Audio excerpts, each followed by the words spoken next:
Boy, it's getting hot in here. We just heard from the Fed, and we got some valuation numbers to talk about, as well as what else is going on in this economy and what to expect in the coming weeks. It is a doozy. Let's go through all of it. First, S&P 500 PE ratio is at 21.6. That's the highest we've seen since around the end of 2021. You know, that last major run-up we had before the substantial 30 to 40% sell down in 2022.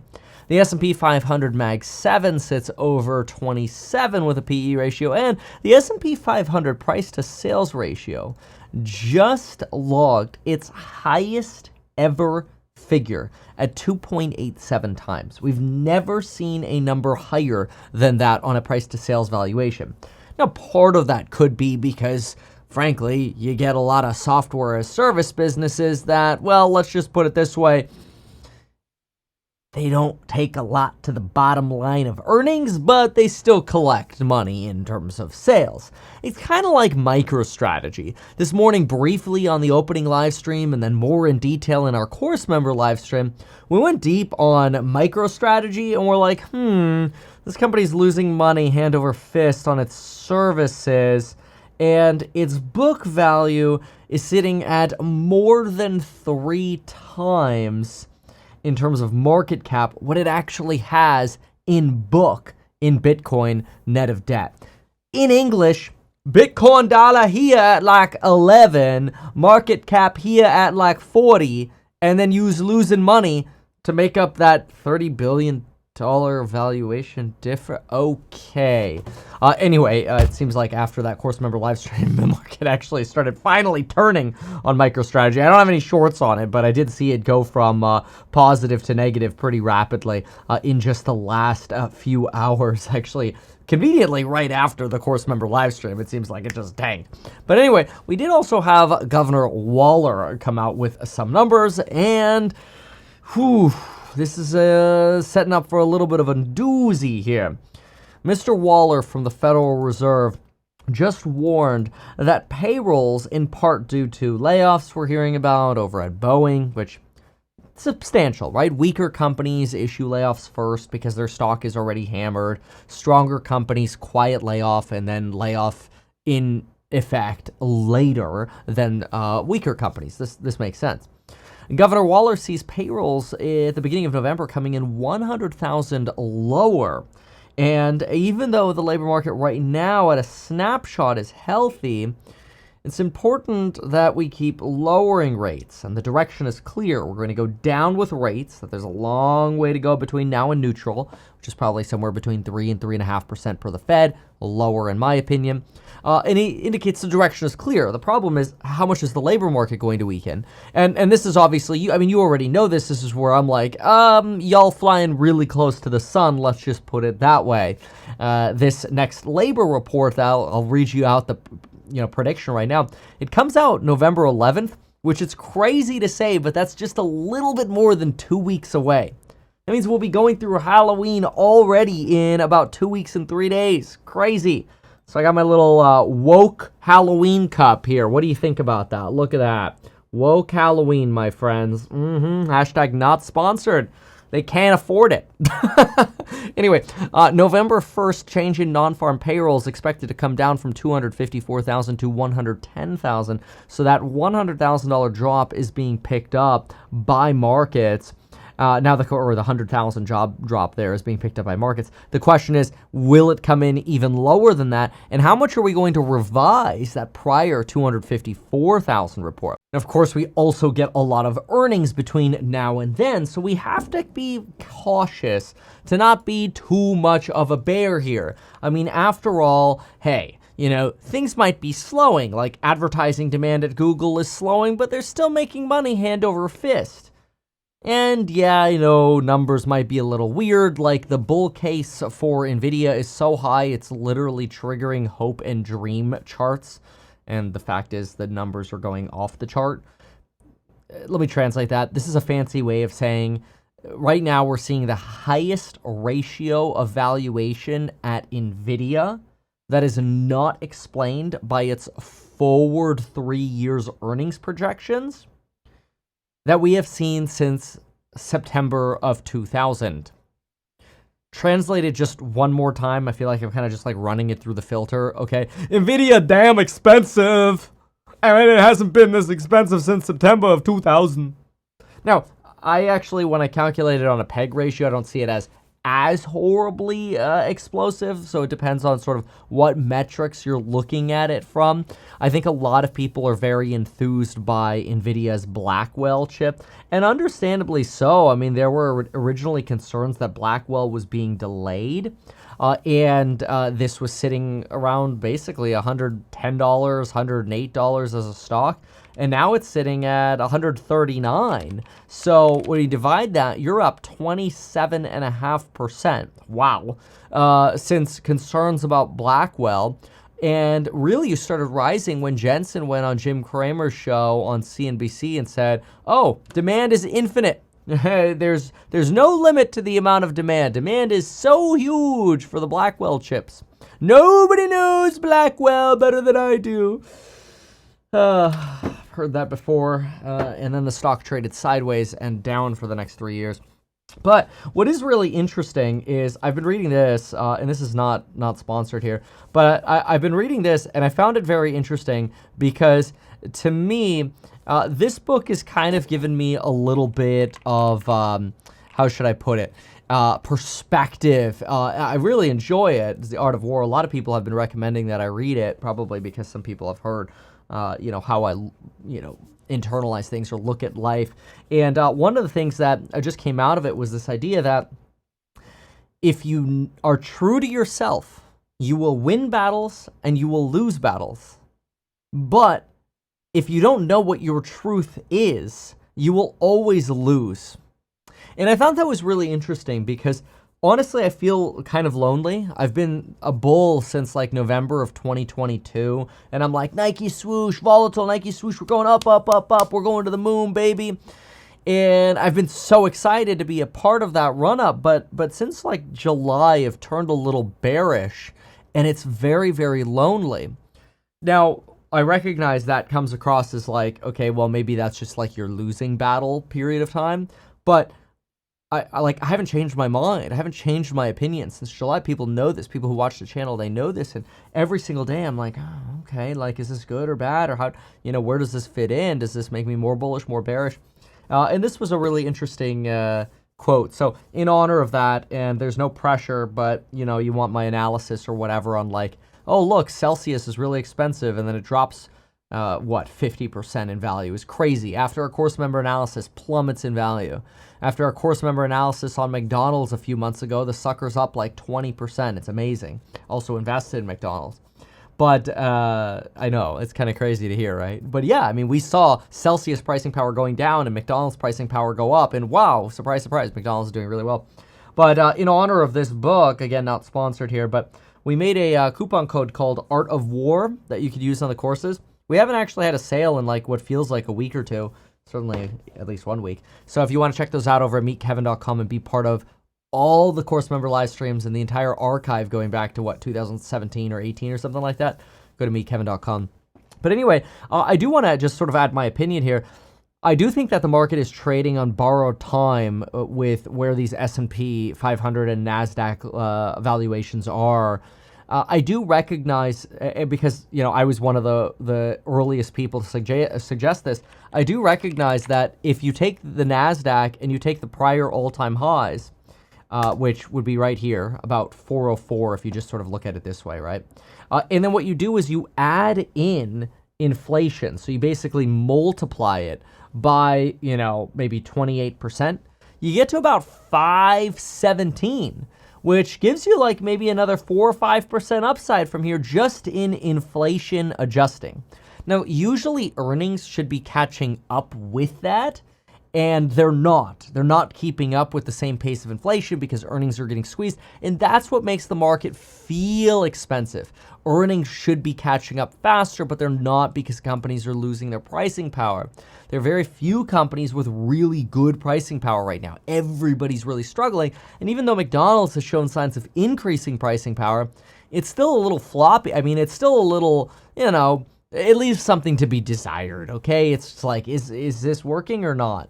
Anyway, what I sort of have believed, and I watch for this every day, is are we really flying with a gas tank that's still pretty full to where we could price in a no landing? Or are we flying on vapors, like we're out of gas and it's just sort of like the vapors that are left in the engine that are burning or in the tank? And it's really hard to know what's going on because the engine's starting to sputter in some places, and the seats on the plane are starting to rattle a little bit, and it's kind of like, okay, it's like, do they just kind of need to hit the thrust and go, whoa, oh, okay, yeah, it feels a whole lot better, or are we going down? Nobody really knows, but what seems to be, based on where evaluations are, it seems like we are pricing in the usual post-election upside, and we're pricing in artificial intelligence fully. We're pricing in energy upside fully for artificial intelligence. Nuclear energy is getting priced in as well. And even though we're seeing earnings projections for this next quarter coming up here get revised down, we think we're going to beat those handsomely. So, you kind of look at the market and you go, okay, cool. So, like, you're kind of not pricing in a recession. You're pricing in a no landing. You're pricing in AI keeps growing forever and energy upside keeps going up forever. Where's the downside protection? And so I was studying this a little bit, and we actually are starting to see downside protection finally start rising again. It's one of the reasons why, despite stocks going up, we've actually, over the past few days, seen the volatility index move up. This is pretty rare. If you look at the VIX, you'll find the bottom was around September 27th, and then again the second week of August. But the volatility index has risen throughout really the end of September and first week of October. And people are like, why is volatility going up? Stocks are just going straight up. It's that hedging that's starting to come into the market. Now, some people say that another thing that we're seeing right now is a little bit more of a pricing in of Donald Trump potentially winning. Bitcoin, for example, wow, I just made that one up. Bitcoin, for example, might actually be moving up for this idea that markets are pricing in some more Donald Trump. Now, you're not going to find that on the average of polls, though a lot of people just say the polls don't matter. They skew Democratic in terms of survey participation. I don't know why that changed over here when Trump was leading for all these polls, but whatever. Another thing people do is they say, well, Trump's now leading and these polls haven't shown it yet because of the government's lackluster hurricane response. You go to the Electoral College map, and we've still got a lot of these swing states up in the air: Georgia, North Carolina, Pennsylvania, Michigan, Wisconsin, Minnesota. You've got Nevada and Arizona over here. So still TBD on some of these. But we'll see where those end up. And then if you look at the betting markets, you actually see Trump at 53 and Polymarket taking the lead at about 55 to 45. Now, what's interesting is if you actually look at the volume of these and you click on, let's say, Donald Trump, the top 10 holders of votes pro-Donald Trump make up about $34 million in bets. Like this one Freddie guy has like 14.6 million. And you only have about 19 million in bets on Harris. And we started seeing volume explode for these sort of bets, right? Like the 2 days after Elon Musk met Donald Trump on stage. There we go. Right here. He met him on stage on the 6th, and then like right when the news cycle starts on the 8th, volume spikes and it stays elevated. Now, that's either elevated because we're getting close to the election, or who knows, maybe somebody is trying to rig these markets by buying up the order book. Because really, these predicted markets, yes, people put their money on it, but it'd be really smart for these, super PACs or whatever to just throw money at this, because the mainstream news covers this stuff daily. And if you just buy out the order book, you pretty much always be in the lead. Anyway, so keep that in mind when it comes to some of these polls. But I do think you're getting some Trump pricing right now. And what's interesting is I think this cycle, rather than having election uncertainty in September and October before the election, we actually might have it after. Now, I know that sounds crazy because usually you have less uncertainty after, but I think everybody has sort of been brainwashed, and I'm partially responsible for it, to think that the market goes up after an election. Well, now the market's skyrocketing like crazy before the election. I'm like, okay, does everybody know the market's going to go up after the election? So now everybody's buying before him, which means how many buyers are left after the election if everybody's expecting the same thing? So it is really interesting. What are people pricing in? You know, Wall Street's now offering a 1.75x leveraged product on MicroStrategy, which is basically already 3 times the market cap of its underlying Bitcoin. It's basically already 3x leveraged. And so now you have more leverage coming through this leveraged ETF, which is wild. I mean, it's down a chunk right now. You know, if you wanted to buy the dip or look at it, it's MSTX. But to me, it just sort of screams that the market is pricing in no landing. And it feels like Wall Street greed is coming out going, okay, cool. What products can we sell people to get them to, you know, speculate more on basically an order book of euphoria? And I hate to say it, but MicroStrategy is an order book of euphoria. It probably won't fundamentally last. In fact, I would be very concerned with as a MicroStrategy investor, I'd be very, very concerned with how wide we've gotten with the spread. And again, I have no position on MicroStrategy. It doesn't matter to me if it goes up or down. I'm just trying to provide a service here. But year to date, this sucker's up like 200%, which, don't get me wrong, congratulations. It's freaking amazing. I'm just saying, like, maybe tax loss harvest something else and take some profits here and just diversify a little bit. You know, just take off the tip. Not personalized advice, but just think about this from the POV of just logic. Okay, why is it outpaced Bitcoin on a rate of 4-to-1? I don't want that downside to hit. Like, what if Bitcoin sells down 20% because we go into a recession, or like 50%, and then this is down like 90%? You know, let's just put it this way. I wouldn't be buying it at this point. I'd certainly be thinking about profit taking. But then again, who knows? You know, maybe it goes to 250 or whatever, and that's a stupid thing to suggest. So I think that's where a lot of people will say, oh, I'll just take like my investment off the table and then let the rest run. So I'm playing with the house's money. Fine. So find that interesting. Now, I do think that analyzing pricing power stocks has gotten a little challenging because so few companies truly have pricing power right now. It's sort of like you're just picking amongst the worst. And bonds are probably getting close to a bottom here. It's still remarkable and blows my mind that yields could go up 50, 60 basis points on this you know, recent data that we've gotten after the Fed cuts 50, while the oil market is screaming things are slowing down. China's exports are slowing down. You've got the quits rate falling. You've got the job openings rate falling. You've now got layoffs at some of the weak companies getting pushed out. On top of that, you have hurricane-related layoffs that are going to show up in the October numbers. They might even start showing up in continuing claims this Thursday, and then, of course, November 1st. And the reality is the last labor market data we looked at was total bullcrap. I mean, you know that. And I'm not trying to sound jaded on the data, but let's be real. You had 785,000 government workers added, and you lost over 253,000 private workers. So in other words, if this is zero, the government's like, we got lots of jobs, and the private sector's like, we lost some jobs. And then you average it together, and you're like, oh, the unemployment rate went down. That's nuts. And that doesn't even count teachers going back to school. It's just somehow, I guess, governments hired another 785,000 people, seasonally adjusted, not seasonally adjusted, it was closer to 1.4 million, which is just absolutely nuts. But that's okay. That's okay. I'm just going to continue to let you know on a regular basis where I stand. And I'm sorry, I'm still on like a 4 on the bear bull scale, you know, which has me looking at these numbers and being somewhat uninterested. You know, I am kind of interested in the end phase dip that we've seen. It's trading at 101 right now. But the problem is, you know, part of the reason it's trading down is because people are pricing in Trump. So you got that whole election trade going on. And if that happens at the same time as, you know, potentially a market slowdown and bad jobs, yikes.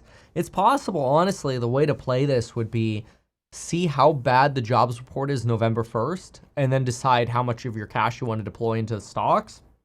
Or, you know, if a market crash starts then, although I am going on vacation next week, so get your puts.